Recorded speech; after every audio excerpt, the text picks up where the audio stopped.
രാമനെ കാണണം. തെച്ചിക്കോട്ട് രാമചന്ദ്രൻ. രാമനെന്ന് പറയുന്നത് തൃശ്ശൂർക്കാരുടെ ഇടയിലെ ഒരു വികാരമാണെങ്കിലും തൃശ്ശൂർക്കാർ മാത്രമല്ല കേട്ടോ, കേരളത്തിലെ എല്ലാവരുടെ ഇടയിലും രാമനെന്ന് പറയുന്നത് ഒരു വികാരമാണ്. സോ ഞാനും എറണാകുളത്തുനിന്ന് പോയതാണ്. എനിക്ക് രാമനെ കാണണം, രാമൻ തെക്കേ ഗോപുര നട തുറന്ന് ഇറങ്ങുന്നത് കാണണം എന്ന് പറഞ്ഞിട്ട് വലിയ ആഗ്രഹത്തിൽ രാവിലെ തന്നെ തൃശ്ശൂരെത്തി. കണിമംഗലം ശാസ്താവിൻ്റെ ഇതൊക്കെ കണ്ടു. എന്നിട്ട് രാമന് വേണ്ടി വെയിറ്റിംഗ് ആണ്. 7:30 to 8:30 ആൾ വരുമെന്നാണ് പറഞ്ഞത്. പക്ഷേ 9 മണിയായിട്ട് ആൾ വന്നില്ല കേട്ടോ. ചിലപ്പം VIP ആയതുകൊണ്ട് ആൾക്ക് എത്താനുള്ള ബുദ്ധിമുട്ടായിരിക്കും. അത് നമുക്കറിയാനുണ്ട്. ഇപ്പോൾ നിങ്ങൾ കാണുന്ന ഒരു എന്താ പറയുക, വടക്കുംനാഥൻ്റെ ഉള്ളിലുള്ള തിരക്ക് കാണാമല്ലോ. ഒന്നോ രണ്ടോ അങ്ങോട്ടും ഇങ്ങോട്ടൊക്കെ പോകുന്ന കുറച്ച് പേരുകൾ മാത്രമേ ഉള്ളൂ. പക്ഷേ രാമൻ വരുന്നൊരു സമയമുണ്ട്. അമ്പലത്തിൻ്റെ ഉള്ളിൽ കാല് കുത്താൻ സ്ഥലമില്ലാത്ത രീതിയിൽ ആൾക്കാരെ ഞാൻ കണ്ടു. ഒരാനയാണ്, അല്ലാണ്ട് മമ്മൂട്ടിയോ മോഹൻലാലോ ഒന്നുമല്ല. അങ്ങനെ കാത്തിരുന്ന് ഞങ്ങളുടെ രാമൻ വന്നിരിക്കുകയാണ്. ഓ, അതൊരു പറഞ്ഞറിയിക്കാൻ പറ്റാത്തൊരു ഫീലിംഗ് കേട്ടോ, രാമനെ കാണുക എന്നുള്ളത്. നമ്മൾ ശരിക്കും എന്താ പറയുക, എനിക്ക് ദൈവത്തെ കണ്ടൊരു ഫീലിംഗ് ആയിരുന്നു. ഞാൻ കാത്തിരുന്ന് എൻ്റെ രാമനെ കണ്ടു നല്ല രീതിയിൽ. അടുത്തേക്കൊന്നും പോകാൻ പറ്റിയില്ല കേട്ടോ, അത്ര തിരക്കാണ്. ഇടി കൊണ്ട് ചത്തുപോകും.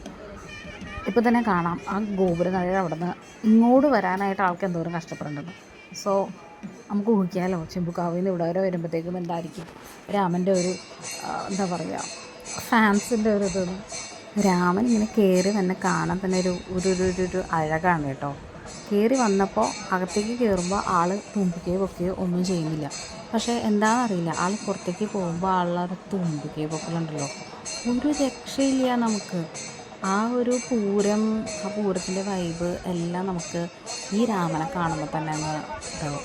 അറിയാണ്ട് കണ്ണൊക്കെ നിറയും രാമനെ കാണുമ്പോൾ, ഒരു രക്ഷയില്ല. ഇനി നോക്കിക്കോട്ടോ, ഈ രാമന് വരാനുള്ള സ്പീഡ് കുറയാനുള്ള കാരണം ആളുകളാണ്, കണ്ടറിയാം. എന്നുവെച്ചാൽ ഒരു നടപ്പാതയുണ്ട്, ആ നടപ്പാത വഴിയൊന്നും പുള്ളിക്ക് കടക്കാൻ പറ്റില്ല. ഇടയ്ക്ക് വെച്ചിട്ടാണ് കയറ്റി വിട്ടേ. കാരണം എന്താ വെച്ച് കഴിഞ്ഞാൽ അത്രക്ക് ആൾക്കാർ കൂടിയിട്ടേ. ഞാൻ പിന്നെ ഒരു ഹൈ പൊസിഷനിൽ നിൽക്കണം. കാരണം എനിക്ക് രാമനെ കണ്ടാൽ മതി, എനിക്ക് അവൻ്റെ വീഡിയോ എടുത്താൽ മതി. അപ്പോൾ അതിനുള്ള രീതിയിൽ ഞാൻ ഒരു സ്ഥലമൊക്കെ കണ്ടുപിടിച്ച് നിൽക്കുന്നുണ്ട്, ഗോപുരത്തിൻ്റെ അടുത്തൊക്കെ ആയിട്ട്. പിന്നെ തൃശ്ശൂരത്തെ ആൾക്കാരെ പറ്റി പറയാതിരിക്കാൻ വയ്യ, വളരെ നല്ല മനുഷ്യരാണ് കേട്ടോ. അവർ നമുക്ക് എന്താ പറയുക, ഇവിടെ നിന്നോ മോളെ, ഇവിടെ നിന്നാൽ ശരിക്കും കാണാൻ പറ്റും എന്നൊക്കെയുള്ള രീതിയിലുള്ള ഹെൽപ്ഫുള്ളായിട്ടുള്ള ആൾക്കാരായിരുന്നു കേട്ടോ. ഇപ്പം നിങ്ങൾക്ക് കാണാമല്ലോ, നേരത്തെ കണ്ട പോലെയാണോ ഈ ആൾത്തിരക്ക് ഇവിടെയുള്ളത്? അല്ല, ആൾത്തിരക്ക് കൂടിക്കൊണ്ടിരിക്കുക. ഇതിലും ഭീകരമായിരുന്നു ആൾത്തിരക്ക്. പിന്നെ വാർത്തയിലൊക്കെ ഉണ്ടായിരുന്നല്ലോ, എന്നുവെച്ചാൽ പൂരവിളംബരം കഴിഞ്ഞിട്ട് പിന്നെ തെക്കേത് ഗോപുരം തുറന്നിറങ്ങാൻ പോകുന്ന ആദ്യത്തെ ആന രാമനായിരിക്കും എന്നുള്ള രീതിയിൽ. അപ്പോൾ 2 വിളംബരം എന്നൊക്കെയുള്ള രീതിയിൽ ഭയങ്കര പ്രതീക്ഷയോടെ. പക്ഷെ ഇവിടെ ഒരു ട്വിസ്റ്റ് ഉണ്ട് കേട്ടോ. ആക്ച്വലി രാമൻ വന്നത് ലേറ്റായിട്ടെന്ന് മാത്രമല്ല, 9 മണി അത്ര ആൾക്കാരും കാര്യങ്ങളും. പിന്നെ ഈ ചെണ്ടമേളം ഒക്കെ കൊട്ടി കുറേ നേരമായപ്പോഴത്തേക്കും അടുത്ത ഭഗവതി വന്നു. ഓക്കെ, അടുത്ത ഭഗവതി കൂളായിട്ട് വന്നിട്ട് ഇങ്ങനെ നിൽക്കുക. ആ ആന ആക്ച്വലി രാമനെ പാസ് ചെയ്തിട്ട് ആ ആനയാണ് ആദ്യം പുറത്തേക്ക് ഇറങ്ങിയത്. സോ രാമനെ കാത്ത് പുറത്ത് നിന്നിരുന്ന ആൾക്കാർ മുഴുവനും ഉള്ള ആരവം മുഴുവനും ആ ആനക്ക് കിട്ടി. ഞങ്ങളിങ്ങനെ ഞാൻ എൻ്റെ ഫ്രണ്ടും കൂടി ഇങ്ങനെ പറയുമ്പോൾ ഇന്ന് ആ ആനയ്ക്ക് ലോട്ടറി അടിച്ച ദിവസമാണ്. കാരണം അത്രയും നാളും ഈ ആനേനെ വലിയ മൈൻഡൊന്നും ഇല്ലെങ്കിലും രാമന് കിട്ടേണ്ട ആരവം വെച്ചാൽ ആ വാർത്തയിലൊക്കെ ഉള്ളതുകൊണ്ട് രാമന് കിട്ടേണ്ട ആരവം ആദ്യം കിട്ടിയത് ഈ ആനക്കാണല്ലോ. ഇന്ന് ആ ആന ഒരു VIP സ്റ്റൈലിലൊക്കെ നടക്കും, കാരണം കിട്ടിയെന്നുള്ള രീതിയിൽ. പക്ഷേ രാമൻ ഇറങ്ങിയപ്പോൾ ഞങ്ങളിങ്ങനെ കേട്ടുകൊണ്ട് നിൽക്കുമായിരുന്നു. എന്താ ഒച്ചപ്പാടെന്നറിയാവോ? അത് നിങ്ങൾ കണ്ടു കഴിഞ്ഞാൽ മാത്രമേ മനസ്സിലാവൂ. TV കാണുമ്പോഴുള്ളൊരു ഇതെന്ന് വെച്ചാൽ അത്രയ്ക്കൊന്നും ഒന്നുമല്ല. TV കാണുമ്പം നമുക്ക് എന്താ പറയുക, അവർക്ക് അത്രയും നമ്മൾ കാണുന്നുണ്ട് എങ്കിൽ പോലും ഉണ്ടല്ലോ, ആ രാമൻ എന്നുള്ള തൃശ്ശൂർക്കാരുടെ അല്ലെങ്കിൽ പൂരപ്രേമികളുടെ ആനപ്രേമികളുടെ ആ ഒരു സ്നേഹം അത് നമുക്ക് ശരിക്കും അറിയാൻ പറ്റും. പിന്നെ രാമൻ മോശമൊന്നുമല്ലല്ലോ, രാമനും അതേപോലെ തന്നെ അവരുടെ ഒരു ഇതിന് അത്രയും പ്രാവശ്യം തുമ്പിക്കുകയും പൊക്കുകയും ഒക്കെ ചെയ്ത് കൊടുക്കും കേട്ടോ. ഞങ്ങളെല്ലാം ലോങ് ഷോട്ടിൽ നിന്ന് എടുത്തതാണ്. ഫ്രണ്ടിലും ബാക്കിലൊക്കെ ആയിട്ട് എങ്ങനെയൊക്കെയോ കുറേ വീഡിയോസൊക്കെ ഞങ്ങൾ ഒപ്പിച്ചു. ഇത് കണ്ടോ നോക്കിക്കേ, ഇതായിരുന്നു അവസ്ഥ നേരത്തെ ഐ മീൻ കുറച്ച് മുമ്പ് വെച്ച് കഴിഞ്ഞാൽ അല്ലല്ലോ, ആൾക്കാർ കൂടിയിട്ട് നടക്കാൻ പറ്റില്ല. ഞാൻ ആദ്യം ഇതിൻ്റെ അരികത്താണെന്ന് വിചാരിച്ചത്. പക്ഷേ രാമന് ഈ ആൾക്കാരെ ക്രോസ് ചെയ്ത് വരാൻ പറ്റാത്തത് കൊണ്ട് അവർ വഴി ഇത്രയും കൂടെ നീക്കി അങ്ങ് വിട്ടു ആളെ.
അങ്ങനെ വേറെ ആന വന്ന് നിങ്ങൾക്ക് കാണാൻ പറ്റും ഇവിടെ ഇങ്ങനെ നിൽക്കുന്നത്.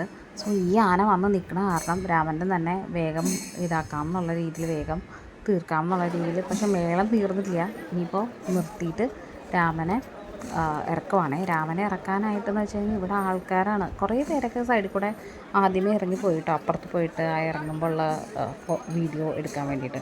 ഞങ്ങൾക്ക് കേൾക്കാം, ഞാൻ പറഞ്ഞില്ലേ ആദ്യം തന്നെ മറ്റേ ആന ഇറങ്ങിയപ്പോൾ രാമനാണെന്നുള്ള തെറ്റിദ്ധാരണ കൊണ്ട് ആൾക്കാർ ഒത്തിരി ഒച്ച എടുക്കുന്നുണ്ടായിരുന്നു. വീഡിയോയിൽ ഞാൻ അതൊന്നും എടുത്തില്ല. അത് കഴിഞ്ഞ് ആന ഇങ്ങനെ വരിയായിട്ട് ഞാൻ വിചാരിച്ച് ഇറങ്ങിയത്, പക്ഷേ രാമൻ ഇറങ്ങിയിട്ടില്ല. രാമൻ അവിടെ നിൽക്കുകയാണേ. ആ ഒച്ചപ്പാട് കേൾക്കുമ്പോഴേ രാമൻ ആ കൈ പൊക്കണുള്ളൂ. അതൊരു പ്രത്യേക ഫീലാണ് കേട്ടോ. ഇവിടെ വന്നിട്ട് ആൾ നിൽക്കും, എന്നിട്ട് ആൾക്കാർ ആരവ് ഇടുമ്പോഴത്തേക്കുമാണ് അവൻ ആ കൈ പൊക്കണത്. അതൊരു എന്താ പറയുക, അതൊരു പ്രത്യേക ഫീലിങ്ങാണ്. അങ്ങനെ ഈ കൊല്ലത്തെ പൂരം അടിപൊളിയായി. എനിക്ക് ഭയങ്കര സന്തോഷമായി. എൻ്റെ ഫസ്റ്റ് പൂരം ഞാൻ തൃശ്ശൂർ പൂരം അറ്റൻഡ് ചെയ്യലായിരുന്നു. ഇത് രാമനെ കാണാൻ പറ്റി, വടക്കുംനാഥൻ അങ്ങനെ അടിപൊളിയായിട്ട് തൊഴാൻ പറ്റി. സോ എന്തുകൊണ്ടും സന്തോഷം. സോ അടുത്ത പൂരത്തിന് കാണുന്നവരെ by. Hope you like the video. See you with another interesting video. Bye then, signing off from Black and Blank.